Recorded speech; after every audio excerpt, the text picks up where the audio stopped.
My family threw a party the day I moved out and put "Freedom at Last" on the cake.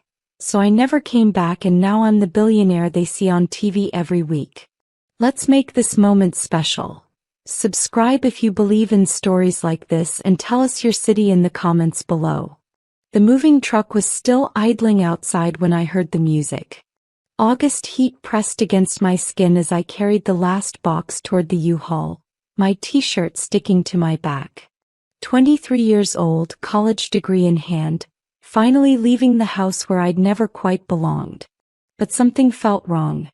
I pushed open the back door one final time, thinking I'd forgotten something. The scene before me turned my blood to ice water. Balloons. Streamers. My entire family, Mama, Daddy, my older brother Stephen, younger sister Lillian, and at least 15 relatives, crowded around our dining table. Champagne glasses raised. Smiling. Laughing. And there, in the center of it all, sat a massive sheet cake with bright blue frosting. "Freedom at last," it read in celebratory letters. My cousin Tamika saw me first. Her smile froze, hand halfway to her mouth with a piece of cake. The room went silent, one by one, heads turning toward me. Daddy's face registered something, guilt maybe, before hardening into defensiveness. "Janelle," Mama said, not even having the decency to look ashamed. "We didn't think you'd come back inside." Clearly. My voice sounded distant, like it belonged to someone else. Stephen, always the cruelest, raised his glass higher. "To finally having our house back. No more walking on eggshells around Miss Perfect." The laughter that followed cut deeper than any knife. These were people who'd known me since birth. Who I'd loved unconditionally. Who'd apparently been counting down the days until I left. I didn't cry. Not then. I just turned around, walked out, and closed the door on that chapter of my life forever. I had no idea I'd just closed the door on them permanently. The party wasn't the beginning. It was just the moment everything crystallized into painful clarity.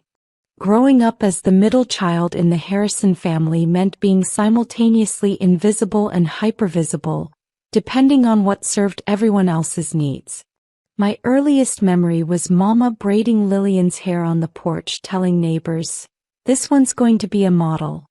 Look at those eyes." Then, almost as an afterthought, "Janelle's the smart one, I guess. Always has her nose in some book." Sounded like a compliment. It wasn't. Being the smart one meant my achievements were expected, therefore unremarkable.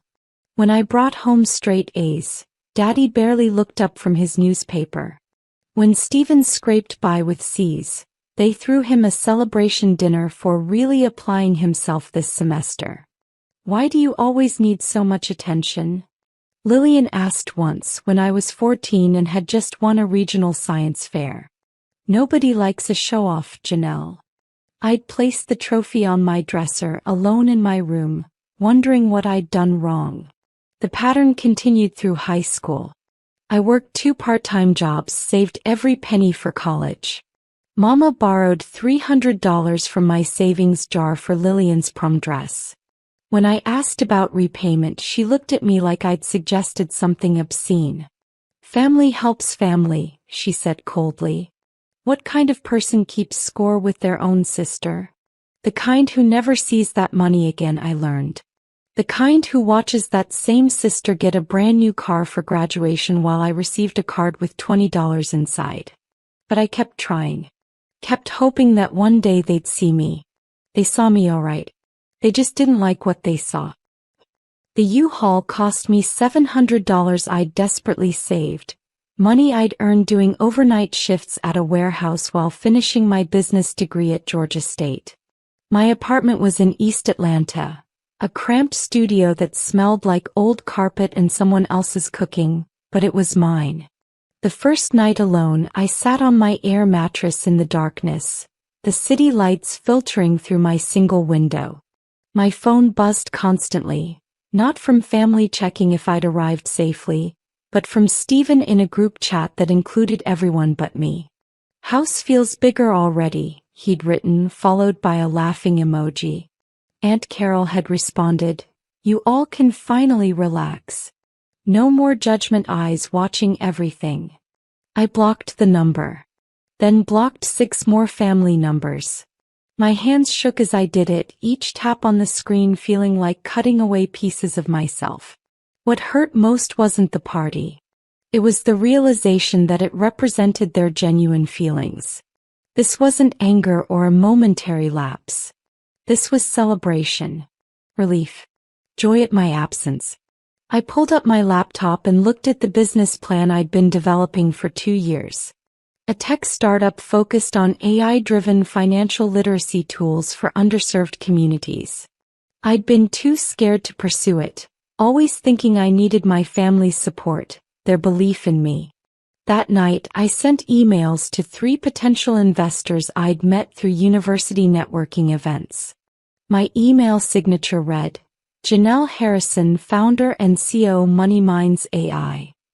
If my family didn't want me, fine. The world was bigger than their small house and smaller minds.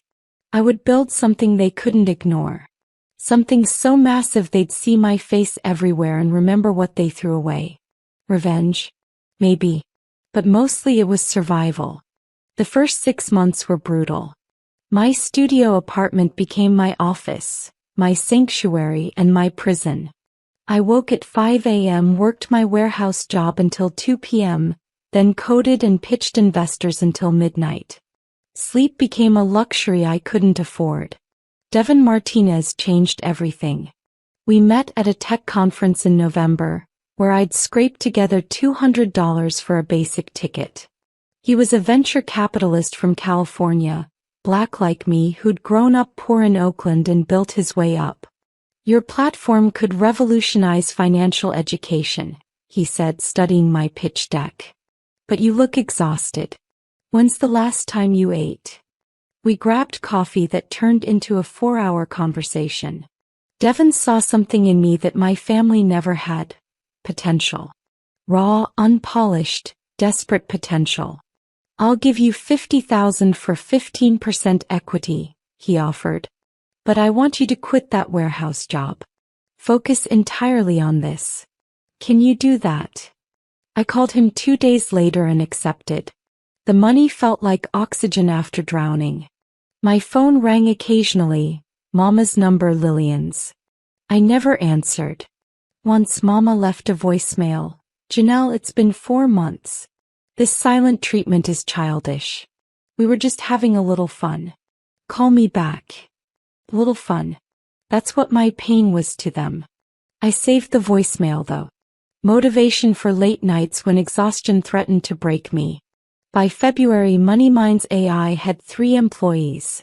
Me and 2 brilliant developers I'd met through Georgia Tech. By April, we'd secured another $100,000 in funding. By June, we had our first 1,000 users. The business grew like a wildfire, consuming everything in its path, including any remaining softness I had toward the people who made that cake. "Janelle, Forbes wants to interview you." My assistant, Destiny, burst into my new office, a real office in a shared workspace downtown, holding her phone like it was made of gold. Forbes. The actual Forbes magazine. It was October 2019, 18 months since I'd moved out. MoneyMinds AI had just reached 10,000 paid users, and our revenue had crossed $1.2 million. I was 24 years old and had just made my first million in profit.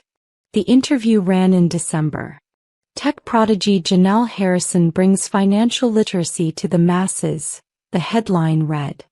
They'd photographed me in my office, professional and confident, nothing like the girl who'd slunk out of her family's house with her belongings in boxes. My phone exploded. Not from family, from everyone else. LinkedIn invitations, speaking requests, investment offers. The world suddenly wanted to know me. Steven was the first to reach out. A text message, "Yo, saw your interview. That's crazy, sis. We should talk." Sis. He called me sis. I deleted it without responding. Then came Lillian's Instagram DM. OMG Janelle. I always knew you'd do something big. So proud to be your sister. We should celebrate together. The audacity was breathtaking. I blocked her immediately. Mama called from a number I didn't recognize. I answered out of curiosity. Janelle, baby, we saw you in that magazine, she gushed. Everyone at church is talking about you. We want to throw you a proper celebration. Make up for... For what? I interrupted. Say it. Silence. Then, you're still upset about that silly party? Janelle, that was almost 2 years ago. We're family. You can't hold grudges forever. Watch me. I hung up. My therapist, Dr. Haney, asked if blocking them out brought me peace. No, I admitted. But neither did having them in my life. Spring 2020 brought the pandemic, chaos, and opportunity. While the world shut down, financial anxiety skyrocketed. MoneyMind's AI became essential. Our user base exploded to 50,000. Revenue tripled. Then Goldman Sachs called. Richard Shepard, their VP of Strategic Acquisitions, wanted to buy my company. The offer, $45 million. $45 million? Destiny repeated when I told her. Janelle, that's generational wealth. That's your family never having to work again. My family. The words tasted bitter. I met Richard at a virtual conference in June. He was sharp, professional, and surprisingly empathetic. I read about your background, he said. First-generation college graduate. Built this from nothing. That's the kind of founder we want. I'm not interested in selling, I told him. But I'd consider a partnership. You provide enterprise resources and connections. I retain majority control. We scale together. His eyebrow raised. That's ambitious. That's the only offer you'll get. We negotiated for 3 months. In September we closed a deal. Goldman Sachs invested $20 million for 30% equity, valuing my company at $67 million. I own 60%, worth $40 million on paper. At 25, I was wealthier than everyone in my family combined. Times 1,000. The announcement hit TechCrunch, Bloomberg, and the Wall Street Journal. My face was everywhere. Daddy showed up at my office unannounced. The receptionist called up, confused. There's a James Harrison here? Says he's your father. My stomach twisted. Tell him I'm unavailable. Through the window I watched him leave, shoulders slumped. For a moment, just a moment, I felt something like regret. Then I remembered the cake. The laughter. The borrowed money never repaid. The lifetime of being invisible. The feeling passed. Thanksgiving 2020 was my first major holiday alone. Destiny invited me to her family's dinner, but I declined. This was something I needed to experience. The full weight of my choice. My apartment had upgraded significantly. A penthouse in Midtown with floor-to-ceiling windows overlooking the Atlanta skyline. I ordered Thai food and opened a bottle of wine that cost more than my first month's rent at the studio. My phone buzzed. An email from Aunt Carol, somehow obtained from my business website. Janelle, your mama is heartbroken. We're all sitting here at Thanksgiving and there's an empty chair where you should be. Whatever happened, we're family. You've done so well for yourself. Don't you think it's time to forgive? We want to be part of your success. We want to celebrate you properly this time. Please come to Christmas dinner. We love you. I read it 3 times. Each time different phrases jumped out. Part of your success. Celebrate you properly this time. Not we're sorry. Not we were wrong. Just we want in. I drafted 7 different responses before settling on the simplest one. The chair isn't empty. I was never really there to begin with. My therapist and I had been working on something called radical acceptance. Accepting that people are who they show you they are, not who you wish they'd be. They love the successful you, Dr. Haney had said. The you they created never existed. You've been mourning a relationship that was always one-sided. That night, looking out over the city lights, I made a decision. I wouldn't keep blocking them or ignoring them. I'd simply move forward as if they didn't exist. No anger, no hurt, just nothing. It was the most peace I'd felt in 2 years. January 2021 brought an unexpected opportunity. CNBC wanted to develop a new show about young entrepreneurs disrupting traditional industries. They wanted me to host Money Minds with Janelle Harrison. The producer, Sarah Copeland, pitched over Zoom. Every week you interview a founder, break down their business model, and provide financial education to viewers. We're thinking prime time Tuesday nights. This could be massive. I hesitated. I'm not a television personality. I'm a tech founder. You're authentic, Sarah countered. You don't bullshit. That's what people respond to. Plus, you're black, you're young, you're a woman in tech. You represent voices we need in this space. The contract was generous. $200,000 per episode for a 20-episode season. But more than the money, it was the platform. Millions of viewers every week. My face, my voice, my story. Impossible to ignore. I signed in February. We started filming in March. The premiere aired in May. 4.2 million viewers. By episode 3 we were trending on Twitter. By episode 5 I was being recognized in airports. That's when Steven posted on Facebook. Watching my sister on TV. So proud of everything she's accomplished. Love you, Janelle. He'd added a childhood photo of us. One where he'd pushed me off a swing set minutes after it was taken, laughing as I cried with a scraped knee. The comments were sickeningly predictable. Such a supportive brother. Family is everything. You must be so proud. I screenshotted it and sent it to my lawyer. Can we do anything about this? Unless he's using your name for commercial purposes, no. But document everything. My second million came from that show's first season. The third and fourth millions came from MoneyMinds AI continuing to scale.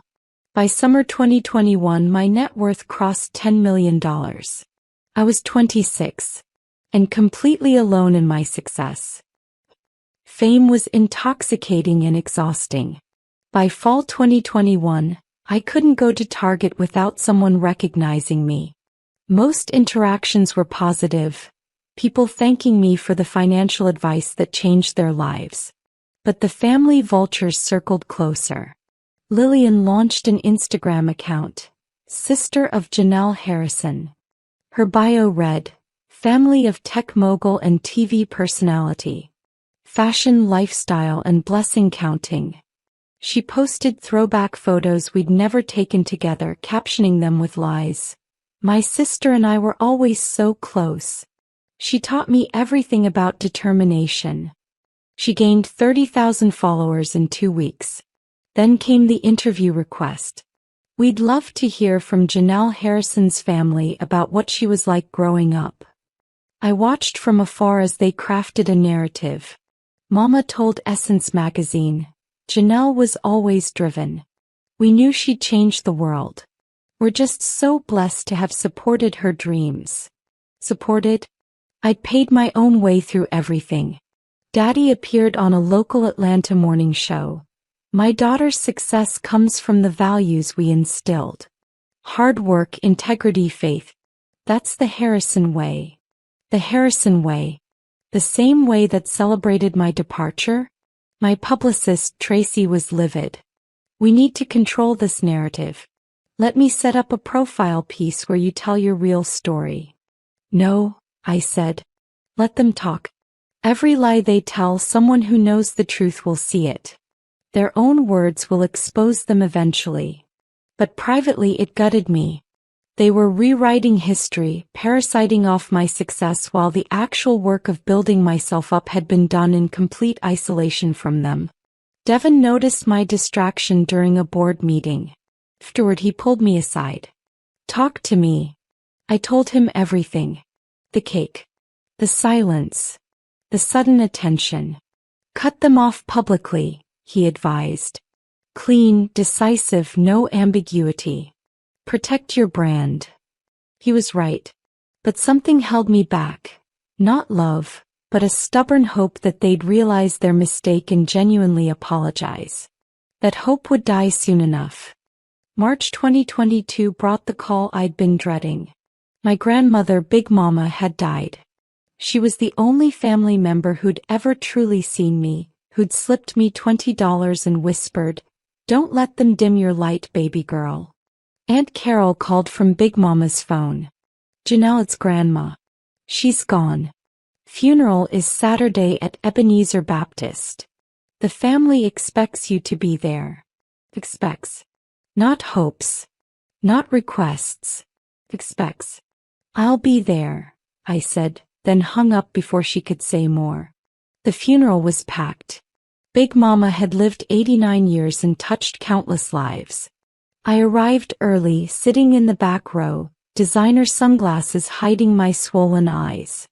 Then my family arrived. Mama saw me first. Her face lit up, not with grief or reconciliation but with opportunity. She made a beeline toward me, Lillian and Stephen trailing behind. "Janelle. Oh baby, I'm so glad you came." Mama's arms wrapped around me. I stood rigid, unresponsive. She pulled back, confusion flickering across her face. "It's been too long. We've missed you so much." "Have you?" My voice was flat. "Or have you missed what I've become?" Stephen stepped forward, attempting a smile. "Just come on. Big Mama wouldn't want us fighting. She'd want family together." "Big Mama is the only one who treated me like family," I replied. "The rest of you treated me like a burden you celebrated being rid of. So let's be clear, I'm here for her. Not you." The people around us were starting to stare. Mama's face flushed. "This is not the time or place." "You made it the time and place by approaching me," I interrupted. "Now, if you'll excuse me, I'm going to say goodbye to the only person in this family who actually loved me." I walked past them to the casket. Big Mama looked peaceful, finally at rest. I kissed her forehead and whispered, "Thank you for seeing me." During the service, they tried to sit with me. I moved. At the repast, they cornered me near the food table, attempting casual conversation as if we were normal. I left without eating, without saying goodbye. Just got in my car and drove away, tears finally falling. Big Mama's death severed my last thread of obligation to them. Now there was nothing left to hold me back. By summer 2022, MoneyMind's AI had grown beyond my wildest projections. We were at 250,000 paid subscribers, enterprise contracts with major banks, and $25 million in annual revenue. My board, including Devin and several Goldman Sachs executives, suggested going public. An IPO. Taking my company to the stock market. "Your valuation could hit $500 million, Devin explained during a board meeting. "Your shares would be worth $300 million. Janelle, you'd be worth $250 million. The number seemed absurd. Me, the girl who'd hoarded warehouse paychecks, potentially worth that much? We started the IPO process in September. It was grueling. Meetings with investment banks, SEC filings, roadshows to pitch institutional investors. But by December we had a date. February 14, 2023. Valentine's Day. Fitting, since I'd be marrying my company to the public market. News of the IPO hit Bloomberg in January. Analysts predicted we'd open at $35 per share, valuing the company at $600 million. My ownership stake, $360 million. The media coverage was intense. From studio apartment to stock market, Janelle Harrison's remarkable journey ran in the New York Times. Forbes featured me on their cover, The $1 billion blueprint. And then, predictably, my father showed up at my office again. This time, security called me before letting him in. "Miss Harrison, there's a James Harrison here. He says it's urgent family business." I almost refused. But something, maybe the finality of Big Mama's death, maybe curiosity about what new angle they'd try, made me say yes. He looked older than I remembered. Grey. Tired. He sat across from my desk, his eyes scanning the luxury around us. "You've done real good for yourself, baby girl," he started. "Don't call me that," I said. "What do you want?" His face hardened. "Your mama and we're struggling. The house needs repairs. I got laid off last year. We need help." "Need help," I repeated. Interesting. Like I needed help when I worked 2 jobs through college? When Mama borrowed my savings? When you all threw a party celebrating my departure? We were wrong about that. Stop. I held up my hand. You're not sorry you did it. You're sorry it had consequences you didn't anticipate. There's a difference. Daddy's jaw clenched. So that's it? You're just gonna leave your family struggling while you sit in this fancy office? Pie family. I laughed, bitter and sharp. You celebrated being free of me. That door swings both ways. We raised you. His voice rose. Fed you, clothed you, put a roof over your head for 18 years. You owe us. I owed you nothing beyond childhood. I was a child, you were the parents. That's not debt. That's basic responsibility. I stood up, walking to the window. But let's talk about debt. The $300 Mama took from my college fund for Lillian's dress. Never repaid. The $2,000 I loaned Stephen for his car repair. Never repaid. The emotional labor of trying to earn love that was freely given to everyone else. How do I calculate that debt? Money and grudges. He spat. That's all you care about now. You're the one who came here asking for money, I shot back. I came to you my whole life asking for basic acknowledgement. For love. For recognition. You gave me a take that said freedom at last. His face crumbled slightly. For a moment I saw genuine regret flicker across his features. Janelle. That was Stephen's idea. Your mama and we just went along. You went along with humiliating your daughter. That's worse. At least Stephen owned his cruelty. I returned to my desk. I'm not giving you money. Not now, not ever. You taught me that family helps family. Well, I learned a better lesson. Family shows up when it's hard, not just when it's profitable. You'll regret this, he threatened. When we're gone and you're alone with all this money and no family. I've been alone my entire life, I interrupted. The difference is now I'm alone by choice, not because I'm not good enough for you. There's freedom in that. He stood abruptly, knocking the chair backward. Your grandmother would be ashamed of you. Big Mama loved me unconditionally. She'd understand exactly why I'm doing this. Now get out of my office before I have security remove you. He left, slamming the door. I sat in silence for 10 minutes, hands shaking, before buzzing my assistant. Cancel my afternoon meetings, I said. I need some time. That night I called Dr. Haney. I think I'm finally done, I told her. Not angry done. Just done. How does that feel? She asked. Like coming home to myself. February 14, 2023. The New York Stock Exchange. I stood on the balcony overlooking the trading floor, Destiny and Devon beside me, reporters and cameras everywhere. At 9:30 a.m., I'd ring the opening bell and MoneyMind's AI would begin trading under the ticker symbol MIND. Nervous? Devon asked. Terrified, I admitted. Also exhilarated. The stock opened at $42. $7 above predictions. By 10 a.m., it had climbed to 48. By close of trading $53 per share. Company valuation, $800 million. My net worth, $480 million. I was 27 years old. The interviews were endless. Every reporter asked the same question: how does it feel to achieve this kind of success so young? I gave them the polished answer: gratitude, hard work, opportunity. But inside, I thought about that August day in 2018, about the cake, about the laughter, about leaving with the clothes on my back and determination in my heart. That evening, I flew back to Atlanta. My phone had blown up. Messages from old college friends, investors, celebrities. And, inevitably, my family. Mama had sent a long text. "Janelle, we watched you on TV today ringing that bell. We are so incredibly proud. Whatever happened between us, you'll always be our daughter. We love you. Please, let's fix this. The family needs you. The family needs you. Not we miss you. Not we were wrong. The family needs you." I typed and deleted 5 responses before settling on silence. Dad, I called Devin. I want to start a foundation.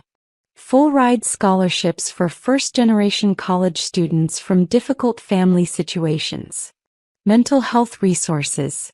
Career mentorship. Everything I didn't have.